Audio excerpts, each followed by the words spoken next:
See anything? What? Well, you know, the upstairs maid peeling off a pair of silk cami knickers. The master of the house tiptoeing out of the cook's bubble bath. Take a look, John. My God, who'd have believed it 50 years ago? Believed what? That I'd be sitting here, bored rigid, watching you two stare at someone's entrails through a little pea shooter with a light on the end. I mean, there used to be a time when surgeons were surgeons. Well, personally, I like all this new technology. Thank you. At least someone's considering the patient's welfare. A few years ago, if someone came in with something wrong with them, you had to open them up to have a look. Hundreds of instruments and blood all over the place.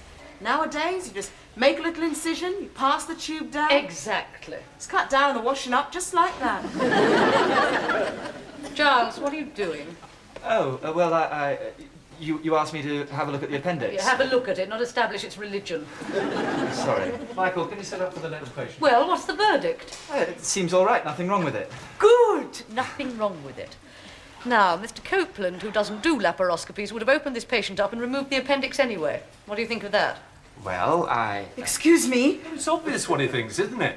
When he's working with you, he thinks it's a really bad system. Nonsense! Giles knows when I ask him a question, it's because I want an honest opinion. Excuse me? Sister, would you mind? Well, Giles? Oh, well, I suppose it's a bad system, really. Thank you. That's exactly what I thought. There's a cockroach on the floor by the swab rack. What? Over there, on the floor, crawling about. Well, that's wiped the smile off one or two faces, hasn't it? Cockroach! It's all right, there's no need to panic. It's only a little insect. In my theatre! I know. They don't care, do they? They wander in, no mask, no gloves, nothing. Well, you're the biggest. Get rid of it. What? Pick it up. Flush it away in the sluice room. Ah, Well, go on. yeah, can't someone else pick it up? Oh, it's only an insect. It's hardly going to rip your arm off, is it? Giles. Well, I would normally, of course, but... If anyone's interested, I think I'm going to faint. Well, if you don't like picking them up, just go over and tread on it. Sheila, I'm a doctor. I don't believe in killing things. Jonathan, the Hippocratic Oath does not apply to cockroaches. Have you ever trodden on one of those things? They make this awful crunching noise. It's like murdering a packet of crisps. Oh, don't. If that thing's not pushing up daisies in 5 seconds, I'll have to go. I'm sorry. I don't know. Look at you. Rambo and Robin the Boy Wonder. Passing bricks at the side of a little arthropod. Sheila, what are you going to do? What do you think I'm going to do? Oh, no, hang on. Sheila. God. Oh, wait a minute. Oh, poor thing. Ah, I take it you've heard? We've got them back again. The dreaded vermin, cockroaches. Mind you, only the one sighting so far.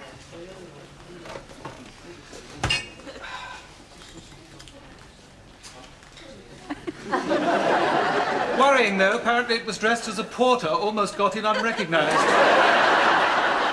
What? Well, exactly. You two heard yet? I've got him back again. The roaches, yes. Funnily enough, I was just very nearly discussing it with Simon. He's still scribbling away on that notepad. My word, I'd love to have seen it. What? Well, apparently the little pest was found in your theatre. I mean, the idea of a certain female surgeon perched up on a stool, screaming blue murder while you scooped the thing up, must have been wonderful. Yeah, it was. Although, of course, Sister tells me it wasn't quite like that. All right. I can't stand the grubby little things. Can you? I believe if they scared the pants off Sheila Sabatini, I'd be prepared to put up with them. Yeah. Do you mind them? I'm sorry. Simon, what are you writing in that thing? You've been beavering away for weeks now. The most anyone ever gets out is oh, what, and sorry. I believe I had pardon once. What is it? Well, if you must know, I'm writing a textbook on anaesthetics. Oh, for Pete's sake, not another one. How do you mean?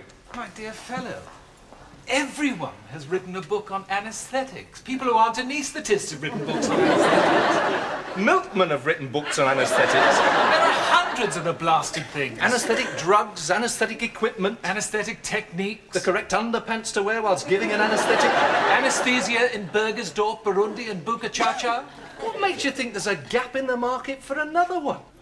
Well, I've had quite a good advance from the publishers, and one of the drug companies has asked for a run of 3,000 to give away to anaesthetists.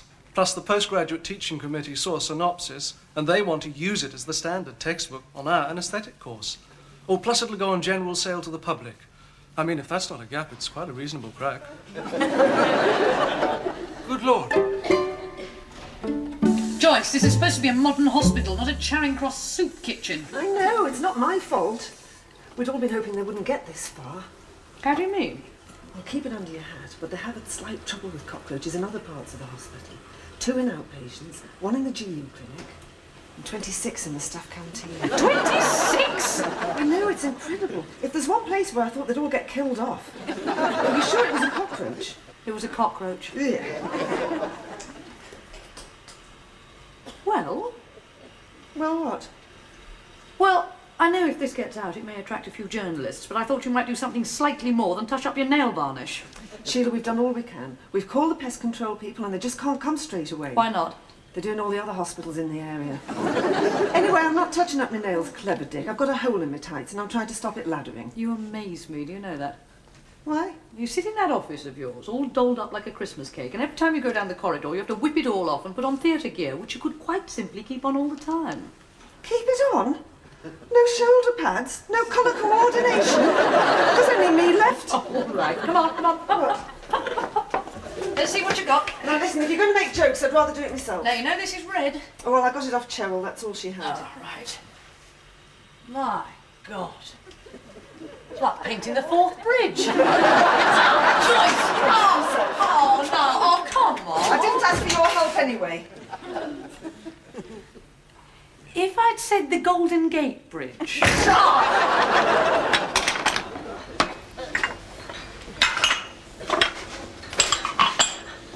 Sheila, have you ever thought about writing a book? About what? I don't know. Any old rubbish, really. Just to rake in some cash. The medical textbook market is enormous. Yes, I know, but surely if you're going to write a book about something, you have to have something to say, something new, original. I don't see why. Any old rubbish has done perfectly well up to now. Yes, I suppose it depends on your motive for writing, really. I don't follow. Well, if your only motive for writing is cash, then to publish a book with any new ideas has to be fatal. Why? Because all the old ideas were formulated by the medical profession. They're hardly going to buy a book that says they got it all wrong. They're a bunch of clodpoles. No. On the other hand, if you're not interested in cash, publish a few new ideas, criticise all the old ones, and quite possibly make a name for yourself. Yeah. Then you leave the profession because no one wants to work with you. Then you lecture on the QE2, sell your story to the Sunday papers, and cash comes pouring in anyway. Yeah. It's a bit damn complicated, isn't it? Yeah.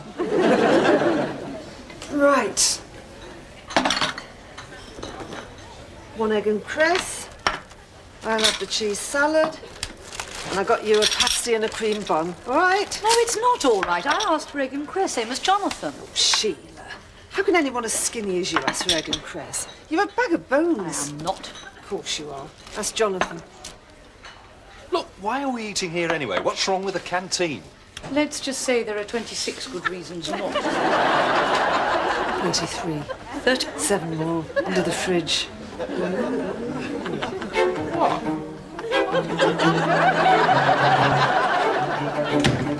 33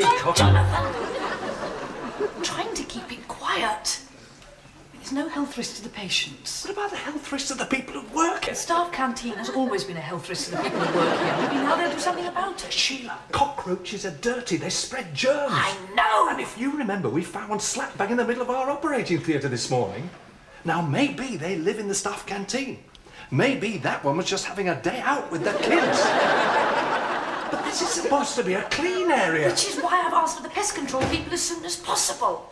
In the meantime, upstairs want to keep it quiet, because if the press gets wind of this, we'll have swarms of them crawling all over the place. Well, Joyce has made me swear to keep it under my hat, so now I'm asking you to do the same. All right. Thank you. It's disgusting. What is? Well, Joyce made me swear to keep it under my hat. But apparently the staff canteen is swarming with cockroaches. Joyce told you? Well, yes. But you've got to keep it quiet because if word gets out... 33! So I'm told. My dear chap, I had lunch at that place. Why didn't someone tell me? Yes, well, apparently Joyce is asking everyone to keep it under their hat. I mean, if word got round... Oh, for God's sake! If you ask me, it's damn scandalous. Look, there's nothing to worry about. They've only found one in theatre so far. I beg your pardon. I'd say there's a good deal to worry about. We're facing a major health hazard. Not to mention all the female members of staff being in a state of near hysteria. Well, quite. Absolute rubbish. You're the ones flying into a panic. Panic. My dear woman, anyone whose brother-in-law has a guest house in Torremolinos does not panic at the sight of a cockroach. One is simply concerned for the female sensibilities. Apart from which, these creatures are filthy scavengers. And as far as I'm concerned, one cockroach in this operating complex is one cockroach too many. 2. What? 2. There's another one over there. Sheila, this is getting beyond a joke. We'll have to do something. All right. Yes, I'll get Joyce. No, it's all right, old boy. Actually, I'm just going that way myself. No need to, George. If you'd rather finish your coffee... No, my dear chap, it's no trouble.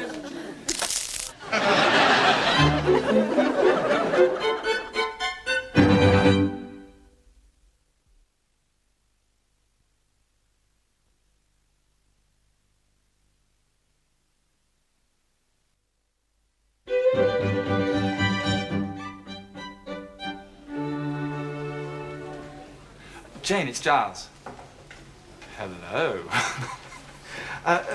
Listen, about this all-night hip-hop get-down and party thrash over at Oscar's flat tonight. Yes, kind of a problem. But I was on call over the weekend and I haven't actually slept for 56 hours already. It's all right. Miss Sabatini squashed it. I'd like to go. I mean, you know me. Old slinky hips. But I think it might be better if I just go home and go straight to bed. Oh. No, not that tired. Yeah, fine. Well.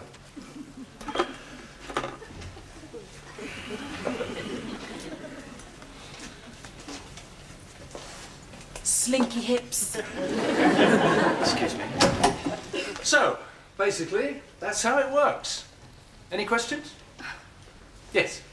That's the expiratory valve. That's right. So the anaesthetic gases come along this tube into the patient, and when the patient exhales, it comes out through this valve. Right. So what happens if you accidentally leave the valve closed?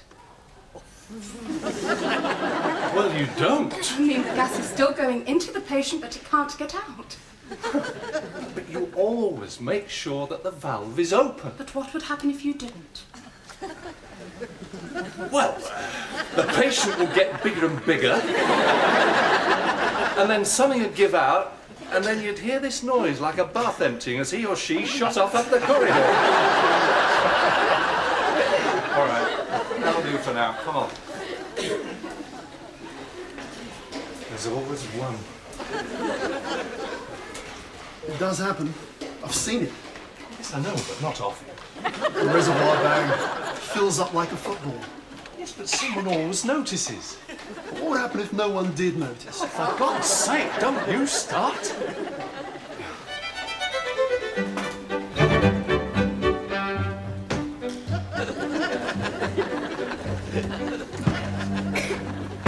Well? There's nothing there. But it has to be there. I saw it scuttle behind this cabinet. It jumped off the leg of that chair, went across the floor, over the computer cable. Found the clue, got back in the helicopter.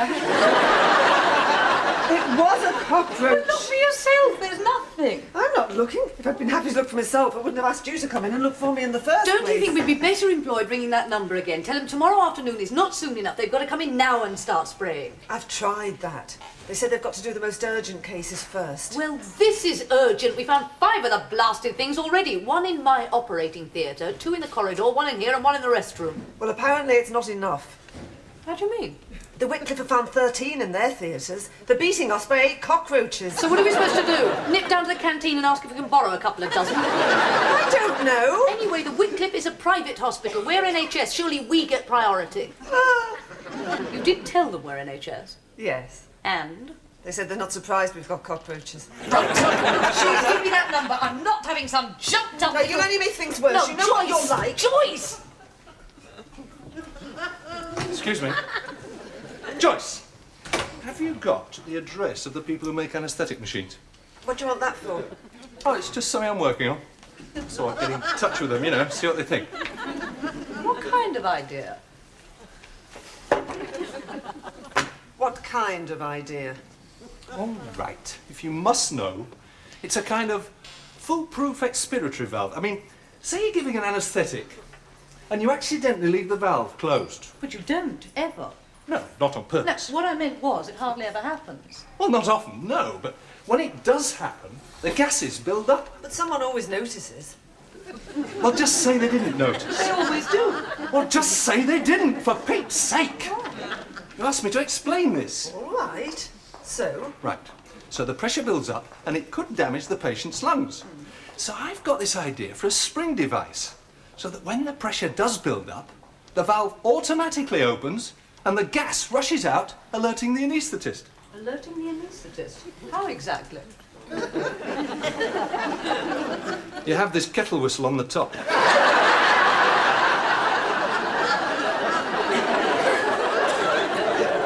Kettle whistle? It makes sense. I'm inventing something they've already got the machinery to make. Yes. Jonathan, don't you think it's going to look rather strange? An anaesthetic machine with oxygen cylinders on one side and a goblin tease made on the other. Sheila, I'm only using the basic kettle whistle design. I'm not suggesting you leave the little knob on the end in a choice of 8 delightful fluorescent colours. And you're doing this all in the interest of patient safety, are you? Well, in a nutshell, no. I'm doing it because I can't think of anything to write a book about. And I'm fed up of people making a few quid on the side while I'm not. I see. Well, everybody else is doing it. Jonathan, Simon Field is writing a serious, informative book, not reconstructing Thomas the Tank Engine. All right, look at Angus McBeanie. The McBeanie Pulse Monitor. It doesn't work. It couldn't find the pulse on an octopus. Exactly. It's a pile of rubbish. He's still flogged enough to pay for a 28-foot motor cruiser. Oh, and I suppose you approve of that. Well, no. But the point is that my idea will work. I'm sure it will. Always assuming you're halfway through an operation and you fancy a quick pot of Earl Grey. What's up? Thank God you're here. It's just crawled out from under that cabinet. Now listen, if I give you this, you go over and give it one quick... Sorry. What? Sorry. Jonathan! Invention? Yes, apparently Jonathan's got some revolutionary idea for something or other. He told you? Good Lord, no. It's all hush-hush, deadly secret. Joyce told me. I see. Well, of course, it can be extremely lucrative. Invented something myself once, as a matter of fact. Really? Oh, yes. Surgical retractor. It was slightly similar to a Langenbeck. But mine had the advantage of these knobbly bits on the side. Oh, what for? You know, I can't remember. Anyway, didn't catch on. Any idea why? Well, for some reason, people seem to think the knobbly bits got in the way. Ah. You ever tried coming up with something? Funnily enough, no. To be honest, you may find this difficult to believe, but deep down I'm actually quite lazy.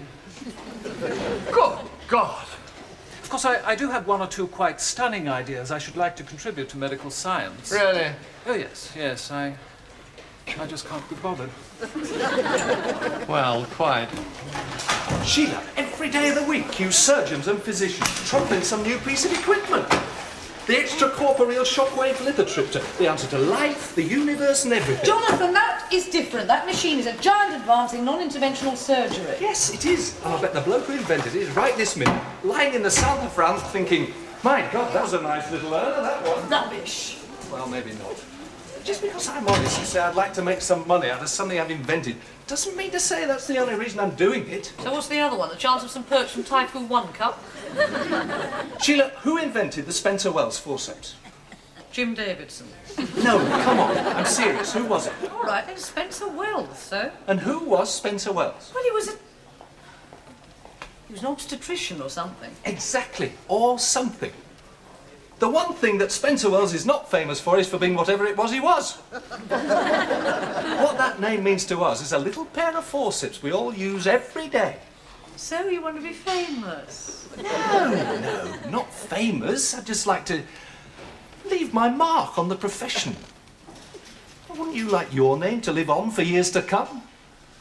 Not that it'll be forgotten for a couple of hundred anyway. I know what you mean. Some new technique, some special way of doing something. Exactly. Can you come and stamp on another cockroach?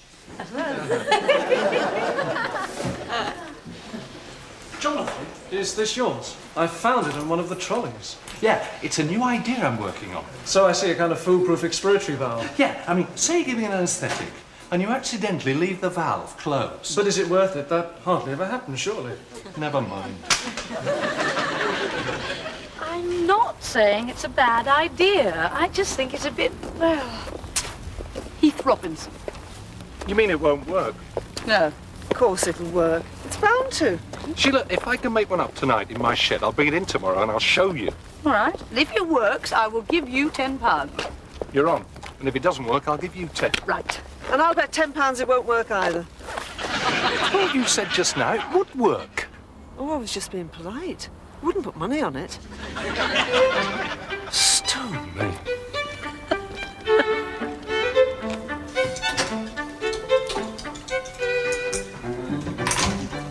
Morning. Morning.